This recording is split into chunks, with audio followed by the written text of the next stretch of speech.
Hello guys, this is Brian. You are watching again my short vlog for our today's episode. Ayan, since Holy Week ngayon. So, hindi tayo matitigil sa pag-aaral ng Croatian language and I will share with you yung mga ilang familiar words and phrases na madalas kong mabasa and marinig dito sa Croatia. Okay, so danas učimo uskrusne riječi na Hrvatsko. Today we will learn Croatian. Oo, ganun. Easter nila dito, binamagit nila as Uskrus. Nasa screen na lang po ninyo yung spelling. But I'm not sure if perfect ko yung pronunciation niya.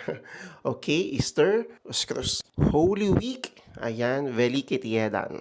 Good Friday, Veliki Petak. Holy Saturday, Velika Subota. And Easter Sunday, Uskrusna Nedjelja. Pasensya na po sa pronunciation ko. Yes, sorry. So, punta tayo doon sa mga symbols and traditions nila dito.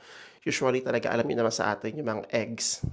Yan. Yaya, Easter egg, Uskrushnie jaje. Easter basket, Uskrushnia kosheritsa. Easter bunny guys is Uskrushnie zets. So yung mga pagkain naman nila dito, lalo na every Holy Week. Ayan, Veliki Tjedan. Yon, oo.